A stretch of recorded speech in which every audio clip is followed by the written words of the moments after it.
Gladstone School. It was big payments, to play in. So in the summer, I played a lot of baseball growing up. So we'd go up to Gladstone School and we'd play. If you get 4 guys together, you could play ball. All right, point being is, it's interesting. Vic Vaccaro's mom lives right next door to the ball field, the playgrounds. She called me over, came out and said, "Can Victor play?" And I said, "No, apply." She then called me a peckerwood. So I go home and I explain to my dad what I was called, and I said, "I don't know what that means." He said, "Well, you know how we call them Dagos?" "Oh yeah. Well, that's what they call us." That's the story. This is not being recorded this evening.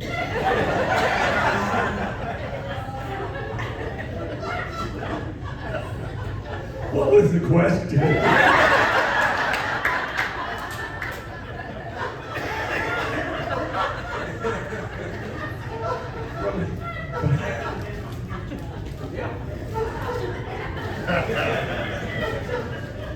I got something. I have some of my Lee Summit High School classmates are in the audience from 1968. Back then, every summer, my parents and I would go down to Bagnell Dam, and they sold fireworks at Bagnell Dam all year round. And you could buy cherry bombs, M80s all year round.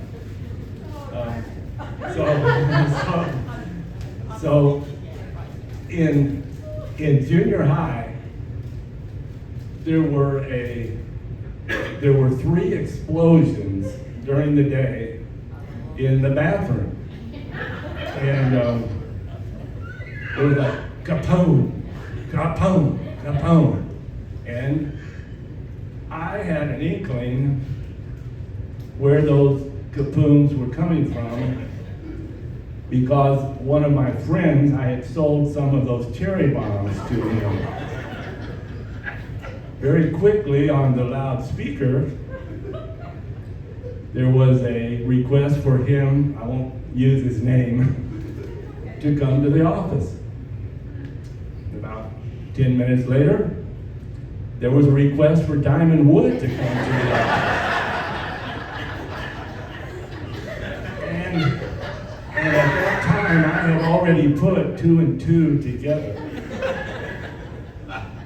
So I walked down to the office. He was sitting on the bench out front. I'll never forget. He was sitting there, he had his hands in his face, and he was bawling.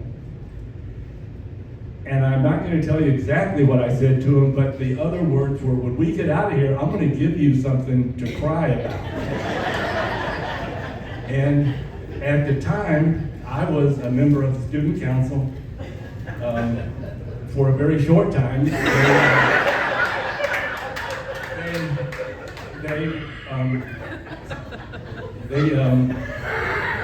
And it was one of the things where I've always said that I don't mind if I get in trouble if I'm the troublemaker, but I hate to get in trouble for someone else. And so I tried to explain the situation, that I did sell these cherry bombs to them. It was not during school, it was during the summer. And they were gonna kick me out of school and off the student council. Well, I quickly ran to the phone booth, and that's when we had pay phones, and it was the front of the school, and I called my dad. And I said, "Dad, I'm getting a bum rap here. I'm gonna need a little help." About 5 minutes later, my dad's deuce and a quarter Buick came to a sliding stop out in the front of the school, and the help had arrived. And they asked me to stay out front with the bawling idiot that had got the stuff, and I sat there, and about 10 minutes later, the vice principal and the principal and my dad came out of the office, and I was put back on the student council and was going to be allowed to make a presentation that night. It was the open school when all the parents came to the school. And so that was a that was a story that I sort of gained quite a little I mean, there were some that didn't realize I was not the lighter of the cherry bombs. And so that's a story for you. One last question, and then if we have a few minutes extra, we can entertain some questions from the audience. But real quickly, say what your responsibilities were as a teenagers in your household. What jobs were you supposed to do? Everything. Dad always loved to be outside, and still does. When he's over at the senior center, he goes outside as soon as he can. And he thinks everybody should love to be outside all the time, raking leaves, trimming bushes, trimming trees, cleaning up after the dog. He gets so excited every Saturday we'd have to do that till noon, and then we could be let loose to go play football with Gina's brother Tom, and Mike Sharp lived in my neighborhood as well. And real quickly, I was just going to tell you, besides all those chores that I had to do, Mike Sharp and I in the same neighborhood. I was about a year older than him, and at one time I got picked on a lot. I got bullies that picked on me, and so I had the chance to do it back. So I did a little bit to his brother, and he didn't like it. So we got a little bit of we were like 10 years old, scaffolding, whatever. And I used to tell people that I got in a fight with the Jackson County Sheriff and I won. Okay, I never got into a fight. So that's a good thing. Just thinking it through, you just had weekly chores that you just did. One of mine that I'd love to do was be outside and I mowed. But one of the things that I think was imperative at our house was to learn how to take a message. And that's because everybody had the doctor's numbers.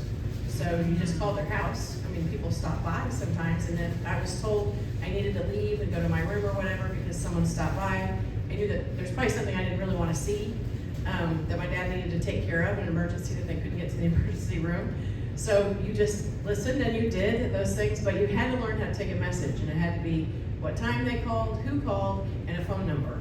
And there, at each phone in our house, because that's when they all were connected to a wall, and or at least a cord, that there was a thing of pens and pencils and paper, and to this day, and now I still have it where our phone used to be on our kitchen counter, but there's always pens out and there's always paper there because that's just the way I was trained. That was just something you learned how to do because that's what we had to do at the time. And there was a one time that my brother and I were taking lots of phone calls. Well, I liked to talk on the phone a lot growing up, and so we got a separate line for the upstairs, for my brother's room and my room upstairs. Well, you'd hear our phone ring, and it's like, oh, just let it ring, they'll call down here. And so we wouldn't even go up the stairs to get the phone. But there was a good intent behind it because people were trying to get through. There was no call waiting then, there was no beeping on the line when someone was trying to call the doctor. So that is one thing that we definitely learned how to do and had to do at our house. I think the biggest thing that I really had responsibility for was in the day before gasoline-fed mowers were in existence. I was in charge of cutting the grass in spring and summer. And then on occasion, my mom would ask me to dry the dishes because we also, there wasn't any dishwasher type things. So those are probably the two things that I really was mandated to do. And otherwise, it was just go to school and make good grades. I lived on Jefferson Street, across the street from the big park now where the pool is and all that. And we had a yard that went back probably 300 feet, and so it was a big yard. And we had a garden, a big garden, and my sister and I both were ordered into that garden many times, of course, to pull weeds and stuff. And then I mowed grass for them in the neighborhood. I can remember mowing for the owner of the Green Bowl, which was Buddy Green, and he wanted his grass mowed and he wanted to mow just right. But he paid me with silver dollars. Every time I would mow his yard, I'd get silver dollars. And so I was pretty careful when I mowed his yard. I was hoping for maybe one extra silver dollar.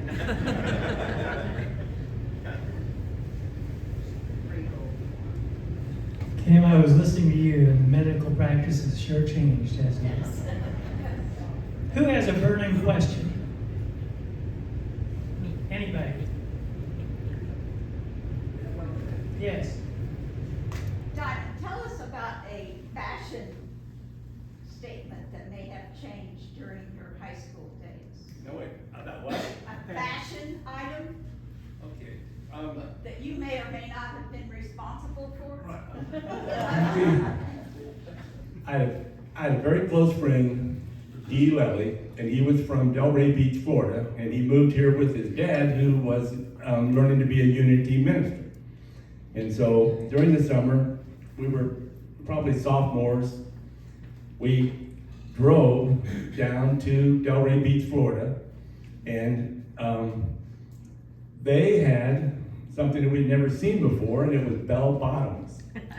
And they were white bell bottoms. And so Dee and I both came back to school with white bell bottoms, and it was quite a big deal. People had, they'd not seen the bell bottoms, first of all, and I would never wear white pants now, but I wore them then, and so it was, and that was a time where if you walked down the hall, you had to have your shirt tucked in, you had to have a belt. The girls could only wear skirts during that time. There were no slacks, and I can remember the school principals and the assistant principals and the coaches. They would kind of run roughshod over anyone that was in the halls that were acting up. And when those white bell bottoms came in, of course, our gym teacher, who was just tough as a boot, he made fun of them. And it was, we kept wearing them, but it was funny. That's a funny memory. There's a question back there somewhere. Last one. Oh, Kim? Randy, tell us about your dad and the donuts. Oh. When my dad started out in insurance in 1956, it was quite a bit different. First of all, it was not a requirement to have auto insurance, so he had to first talk him into even getting insurance and then try to sell him auto insurance with premiums of like $30 every 6 months, and he'd make his $3 commission. But when Western Electric was there, he would go to Western Electric, and there was one guard that sat at the front desk for the whole complex. He'd bring him a dozen donuts, and they'd let him go in and spin cubicle to cubicle all day long selling auto insurance. And he sold more insurance than anybody else in his district.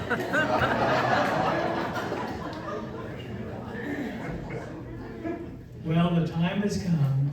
The last bell's rung. Thank you very much for coming, and thank you for your storytelling.